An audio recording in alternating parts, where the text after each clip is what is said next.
اعوذ باللہ من الشیطان اللعین الرجیم بسم اللہ الرحمن الرحیم الحمد للہ رب العالمین الصلاۃ والسلام علی اشرف الانبیاء والمرسلین طیبین الطاہرین المعصومین المنتخبین المیامین ولعنۃ اللہ علی اعدائہم اجمعین من یومنا ھذا الی یوم الدین اما بعد فقد قال حق سبحانہ وتعالی فی محکم کتابہ المبین وہو اصدق الصادقین بسم اللہ الرحمن الرحیم وما خلقت الجن والانس الا لیعبدون درود پڑھتی ہے محمد وعلی محمد اللہم صلی علی محمد وعلی محمد. معزز سامعین مومن کرام، آپ کے سامنے سورہ زاریات کی ایک آیت پڑھنے کا شرف حاصل کیا، جس میں باری تعالیٰ ارشاد فرماتا ہے وَمَا خَلَقْتُ الْجِنَّ وَالْإِنسَ إِلَّا لِيَعْبُدُونِ. آپ کے سامنے اس کا ترجمہ کرتے جاؤں کہ میں نے انسانوں اور جنوں کو خلق نہیں کیا مگر عبادت کے واسطے. دیکھیے وہ خالق کائنات کہ جس نے انسانیت کی تخلیق کا آغاز کیا تو انسان کو اتنا اچھا اور خوبصورت بنا کے پیش کیا. جب زمین میں آیا، زمین پر آیا، وہ بچے کی شکل میں جب یہ چلتا تھا تو یہ اگرچہ اپنے والدین کا بیٹا ہوا کرتا تھا، لیکن اتنا اس کو معصوم خدا نے بنایا کہ غیر آ کر اس کو بوسے دیا کرتے تھے، غیر آ کر اس سے پیار و محبت کیا کرتے تھے. اتنا حسین، اتنا خوبصورت. جب یہ انسان چلتا تھا تو ماں کی آنکھوں کی ٹھنڈک ہوا کرتا تھا. یہ ایسا انسان کہ جب یہ چلتا تھا تو اپنے باپ کے جگر کے اس کے لیے روشنی ہوا کرتا تھا، گھر کی زینت ہوا کرتا تھا، یہ اپنے علاقے کی زینت ہوا کرتا تھا، گھروں کی رونق ہوا کرتا تھا. اب وہ انسان کہ جس کو خدا نے اپنے ماں کے پیٹ میں رکھا، اس کو زمین پر آنے سے پہلے اس کے لیے دودھ تیار کر دیا. وہ انسان کہ جس نے زمین پہ قدم رکھا تو اس کے لیے خدا نے دھوپ کے لیے سورج کو حکم دے دیا کہ وہ اتنے ٹائم سے طلوع کرے، اتنے ٹائم پہ غروب ہو جائے. وہ انسان کہ جس نے ہوا کو خدا نے مقرر کر دیا کہ انسان کو فائدہ پہنچاتی رہے. وہ انسان کہ جس کے لیے خدا نے پانی کو خلق کیا کہ اس کی پیاس ہو جائے. الغرض یعنی ہر کائنات کی چیز انسان کے لیے خلق کی گئی، یعنی یوں کہوں کہ یہ کائنات سجا دی گئی. اس سجی ہوئی کائنات کا یہ دھڑکتا ہوا انسان ایک دل.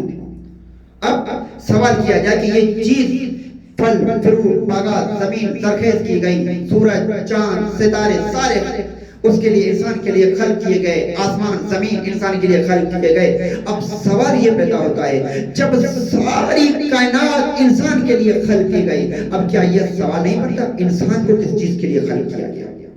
کیا انسان کے کاندھوں پہ بھی کوئی ذمہ داری ہے؟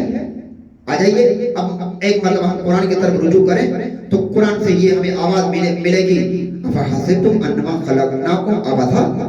تم یہ گمان کرتے ہو کہ ہم نے تمہیں بیجا خلق کیا؟ نہیں، بلکہ تمہارے گردن پر ایک ذمہ داری ہم نے ڈال دی ہے. تو اب آ جائیے، اب ایک مثال لیجئے. یہ جس نے مائک بنایا ہے یہ کیوں بنایا ہے؟ یہ پوچھنے کے لیے ہم اس کمپنی کے پاس نہیں جائیں گے جس نے موبائل کو بنایا ہوگا. اور جس نے موبائل بنایا ہے تو اب یہ موبائل کیوں بنایا ہے تو ہم یہ سوال کرنے کے لیے مائک والے بنانے والے پاس نہیں جائیں گے. کیوں؟ کیونکہ جو خلق کرتا ہے، جو ایجاد کرتا ہے، اسی کو اسی کا پتہ ہوتا ہے. تب آ جائیے جس انسان کو خدا نے خلق کیا ہے تو ہم خدا سے ہی پوچھیں گے کہ یا اللہ اس انسان کی تخلیق کا مقصد کیا ہے. تو وہی سورہ کہ جس کو میں نے وہی آیت جس کو میں نے سرنامہ کلام دیا وما خلقت الجن والانس الا لیعبدون. ہم نے انسان اور جن کو خلق نہیں کیا مگر عبادت کے واسطے. اب یہ تو پتہ چل گیا کہ مقصد تخلیق انسان کیا تھا؟ مقصد تخلیق انسان ہے عبادت کرنا. اب بہت غور کریے گا کہ یہ عبادت کریں تو کریں کس طرح؟ کیا ہم اپنے حساب سے کرتے رہے کہ جس طرح ہمیں چاہیے عبادت کریں، جس طرح ہم کرتے رہے عبادت؟ کبھی سورج کے سامنے جھکے، کبھی چاند کے سامنے جھکے، کبھی ستاروں کے سامنے جھکے، کبھی آگ کے سامنے جھکے، کبھی پانی کے سامنے جھکے، کیا یہی عبادت کہلائے گی؟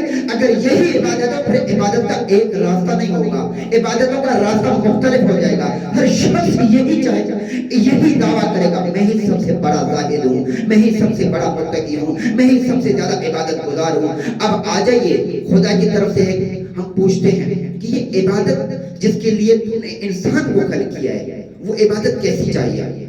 ایک مرتبہ میں یہ سوچ ہی رہا تھا کہ یہ عبادت کیسی ہو جو خدا کو چاہیے، تو میں نے تاریخ کی طرف نگاہ دوڑائی اور مجھے جناب آدم کے واقعے کی طرف نگاہ پڑی۔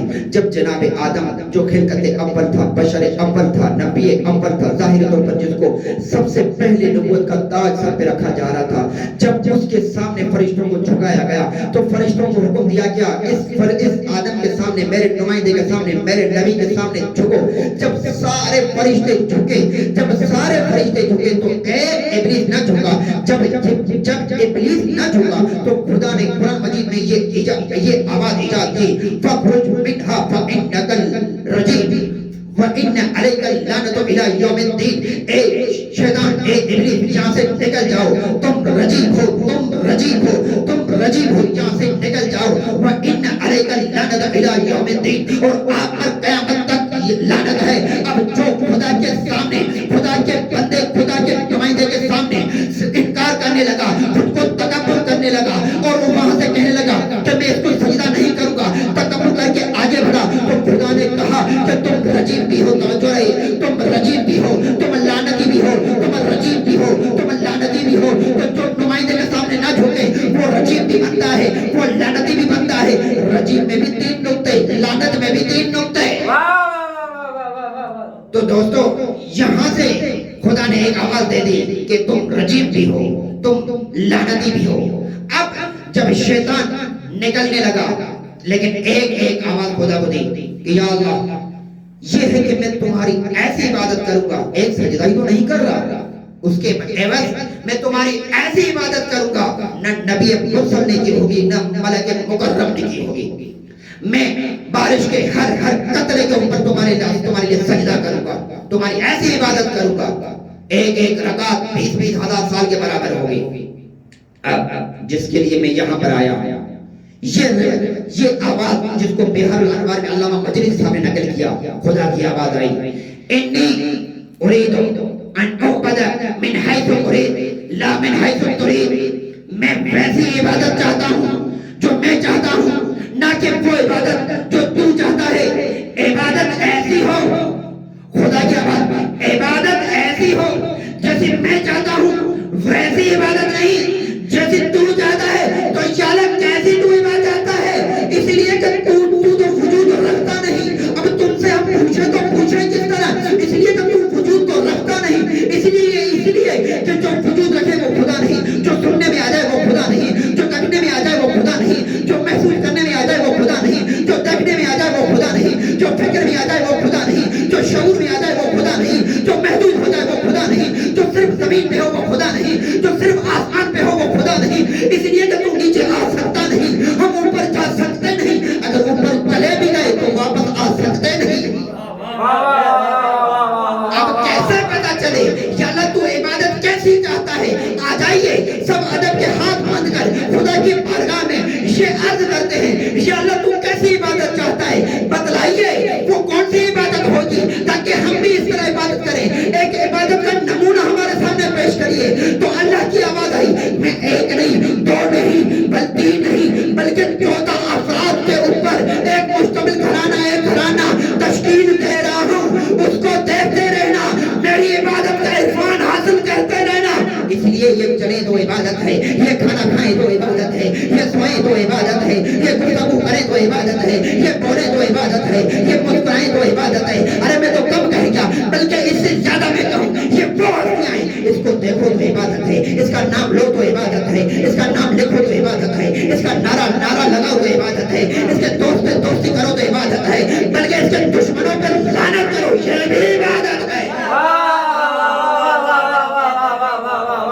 کہنے واہ کیا کہنے تو یہ خدا نے ہمیں ایک فارمولا دے دیا. میں ایسے افراد آپ کے سامنے چھوڑ رہا ہوں, اگر یہ بستر رسول پہ سو جائیں تو عبادت ہے, اگر حالت رکوع میں سجا دے دیں تو یہ عبادت ہے, اگر اپنی بھوک کے باوجود اپنی بھوک کے باوجود یہ یتیموں مسکینوں اسیروں کو کھانا کھلائیں تو یہ بھی عبادت ہے, اگر جنگ میں جہاد کریں تو یہ بھی عبادت ہے, بلکہ اگر میری محبت میں ایک ضرب لگائیں تو وہ ایک ضربت کائنات ثقلین کی عبادت سے افضل ہے.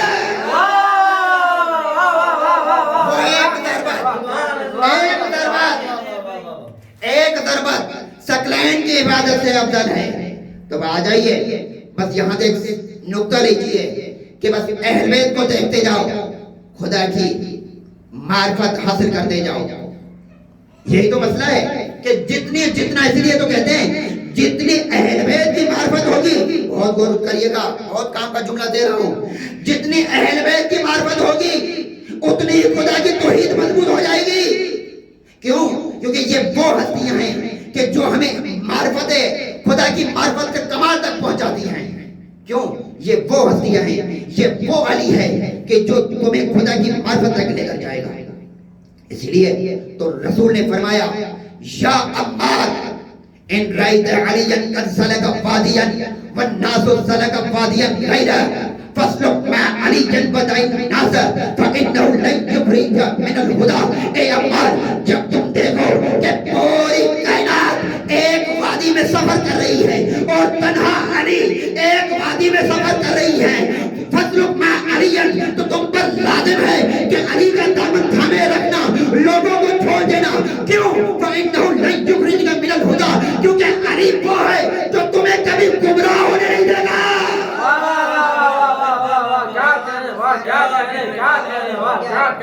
یہ وہ ہستی ہے جو کبھی تمہیں گمراہ ہونے نہیں دے گا. اس لیے کہ یہ وہ ہستیاں ہیں جن کو دیکھتے جاؤ گے توحید مضبوط ہوتی جائے گی. اور آخر میں یہ جملہ عرض کرتا رہوں کہ جس نے اہل بیت کے دامن کو چھوڑا, جس نے در اہل بیت کو چھوڑا, تو جس نے اہل بیت کے دامن کو چھوڑا تو اس کی توحید کا نتیجہ تو آپ تاریخ میں پڑھ لیجئے. کسی نے سورج کو سجدہ کیا تو کسی نے چاند کو سجدہ کیا, کسی نے بتوں کے سامنے جھکنا شروع کر دیا تو کسی نے پانی کے سامنے جھکنا شروع کر دیا, کسی کو درختوں میں خدا نظر آنے لگا. تو الگر ہر کسی نے مختلف سجدے کیے, لیکن جب اس نے در اہل بیت پہ سجدہ, جس نے در اہل بیت پر آیا اور در اہل بیت سے معرفت خدا مند حاصل کی, وہ یہی تو سر فخر سے کر کے کہے گا کہ ارے جس کا علی جیسا امام ہو بتاؤ تو اس کا خدا کیسا ہوگا. بلکہ یہی نہیں, اس لیے کہ ہمارے اہل بیت نے کہا کہ معرفت صرف دو چیزوں سے ہوتی ہے, ایک ہوتی ہے ذات سے اور ایک ہوتی ہے معرفت سے. تو ایک ذات سے معرفت ہوتی ہے, دوسری صفات سے معرفت ہوتی ہے. ذات کے متعلق کہہ دیا, فرمایا کیا, وَلَا تَفَكَّرُوا فِي ذَاتِهِ, خدا کی ذات کے متعلق فکر و غور و فکر نہیں کرنا. کیوں؟ ہلاک ہو جاؤ گے. بہت غور کریے گا, کیا فرمایا, وَلَا تَفَكَّرُوا فِي ذَاتِهِ, خدا کی ذات میں فکر نہیں کرے گا. کیوں؟ ہلاک ہو جاؤ گے. بھائی غور کریے گا, ایک مثال دے کر آگے بڑھوں گا.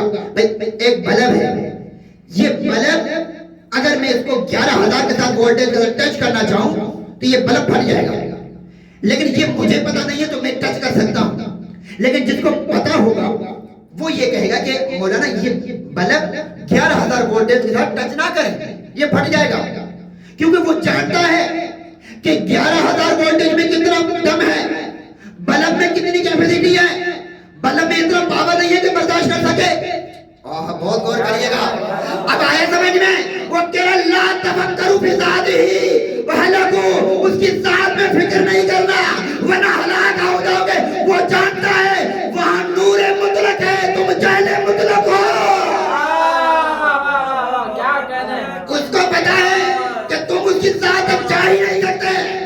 اچھا اب یہ تو جبر ہو گیا بھائی, یہ تو زبردستی ہو گئی, یعنی یہ ہو ہی نہیں سکتا ہم ذات کو خدا کی ذات تک پہنچ سکے, یہ تو جبر ہو گیا. اب اس میں ہماری کوتاہی کیا ہے, اس میں ہمارے مسئلہ ہی نہیں ہے کہ ہم اس کی ذات تک نہیں پہنچ سکتے. ہمارے مطلب یہ ہے کہ اب مثلا ہم میں تو نقص ہی نہیں ہے گویا کہ.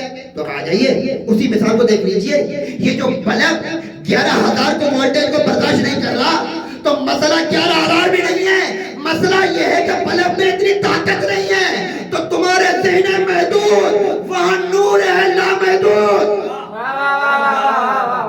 تو تمہیں یہ سمجھ میں نہیں آئے گا۔ اچھا دوسری بات یہ کہ جو فرما رہا ہے لا تفکر فی ذاتہ، یہ دو ہی باتیں ہو سکتی ہیں فرمانے والے کے بارے میں، جو کہہ رہا ہے کہ تم فکر نہیں کرنا ہلاک ہو جاؤ گے، یا تو اس نے ہلاک ہوتے ہوئے کسی کو دیکھا ہے، کسی نے فکر کی ہے وہ ہلاک ہوا اس نے دیکھا، یا یہ ہے کہ اس نے خود فکر کی ہے پتہ چل گیا اس کو۔ اب دو ہی باتیں ہیں، یا کسی کو ہلاک ہوتے ہوئے دیکھا ہے یا خود اس نے فکر کی ہے۔ اب سوال یہ ہے اگر اس نے خود فکر کی ہے، جب خود فکر کی ہے تو یہ تو مر جاتا، یہ بول کیسے رہا کہ لا تفکر فی ذاتہ، اس کا مطلب ہے وہ اس نے فکر کی ہے اور ہلاک بھی نہیں ہوا، تو یہی سے میں ہی تو کہنا چاہ رہا ہوں وہ فکر بھی کرے ہلاک بھی نہ ہو، ہم فکر کریں اور ہلاک ہو جائیں تو پتہ چلا وہ ہم جیسے نہیں ہے،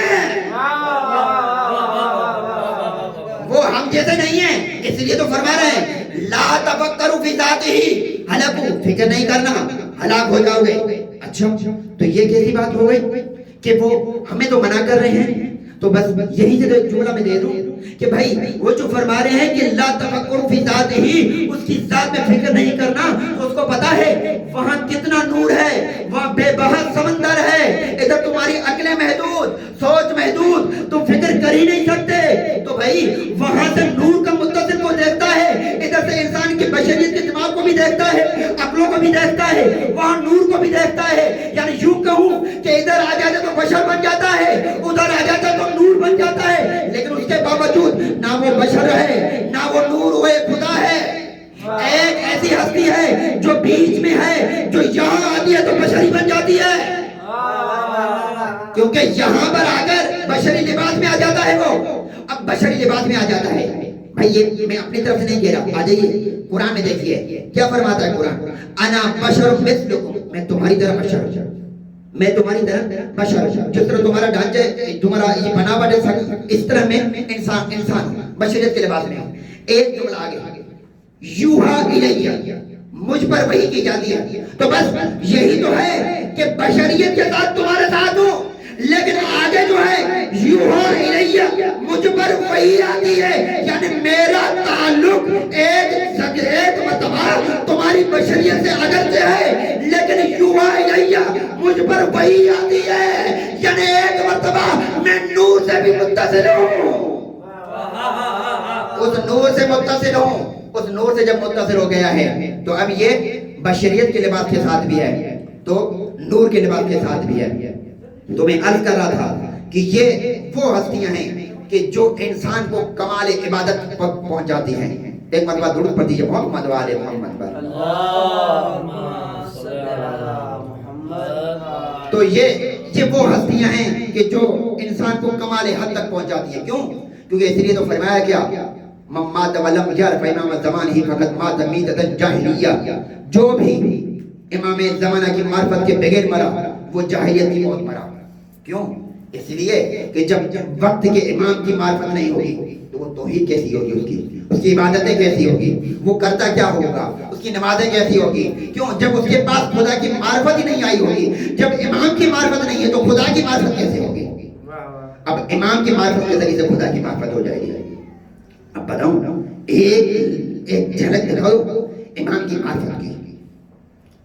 قبلہ مقدس اردبیلی صاحب جو امام علی رضی اللہ عنہ کے حرم مبارک میں دفن ہے، سب سے پہلے ان کی آتا ہے زری مقبرہ، اس کے بعد مولا امیر کا۔ تو اس کی کتابیں ہدایت الشیعہ، ہدایت الشیعہ میں وہ علامہ مقدس اردبیلی صاحب لکھتے ہیں کہ جب کربلا میں امام حسین اتنی مصیبت میں عاشور کے دن تھے، اصحابہ کے ساتھ تھے، تو وہ علامہ مقدس اردبیلی صاحب لکھتے ہیں کہ مولا کے خاص صحابہ کہتے ہیں کہ کربلا میں جتنا حسین خوش نظر آ رہے تھے ہم نے زندگی بھر حسین کو خوش نہیں دیکھا تھا۔ اللہ اکبر، یہ ہوتی ہے معرفت۔ کیسی معرفت؟ ویسی معرفت کہ ایک مرتبہ جب عاشور عصر عاشور مولا زین سے زمین پر آئے، اب جب زین سے زمین پر آئے تو ایک مرتبہ جب تلواریں چلی، نیزے چلے، پتھر چلے، تو ایک مرتبہ میرے مولا گھوڑے کی زین سے زمین پر آئے. جب زمین پر آئے تو ایک مرتبہ سیدہ زینب الکبریٰ اپنے خیموں سے نکل کر مولا کے پاس آئی تو دیکھا حسین مولا سجدے کی حالت میں ہیں اور خدا سے مناجات کر رہے ہیں اور یہ ارشاد فرما رہے ہیں الہی ترکت الخلق ترن فی ہواک وایتمت العیال لیکی اراک ولو قتلت فی حبک اربا اربا لما مال الفؤاد الى سواکا. الہی میں نے تمہارے لیے پوری خلق کو چھوڑ دیا ہے، خلقت انسانیت کو چھوڑ دیا. الہی میں نے تمہاری محبت میں آ کر اپنے اولاد کو یتیم کر دیا. الہی اگر تمہاری محبت میں مجھے ٹکڑے ٹکڑے کیا جائے لیکن حسین کا دل تمہارے سوا کسی اور کی طرف متوجہ نہیں ہوگا. ایک مرتبہ سیدہ زینب الکبریٰ فرماتی ہے میں نے حسین کی طرف دیکھا، حسین کو ہلانا شروع کیا تو حسین غشی کے حالت میں. ایک مرتبہ میں نے کہا بھیا اٹھیے تو اٹھیے، تمہیں ماں میرے نانا محمد کا واسطہ مجھ سے کلام کیجئے. حسین نہیں اٹھے. ایک مرتبہ میں نے کہا بھیا تمہیں میرے بابا کا واسطہ اٹھیے مجھ سے کلام کیجئے. حسین نہیں اٹھے.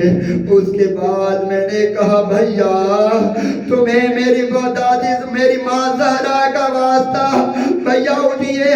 بس جب یہ نام سنا حسین نے اپنے آنکھوں کو کھولا اور میری طرف نگاہ کی، کہا زینب تم اور یہاں خیموں سے باہر آ رہی. زینب تمہیں میرا قسم تم واپس چلی جاؤ. زینب کہیں دشمنوں کی نگاہ نہ پڑے.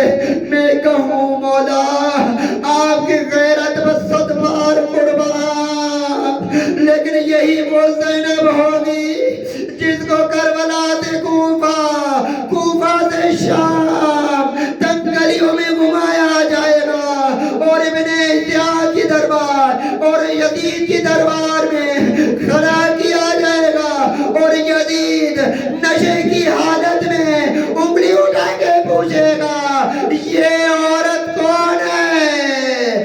آواز آئے گی یہ علی کی بڑی بیٹی زینب ہے. الا ولعنت اللہ علی قوم الظالمین. یہ جب نیچے والا کی طرف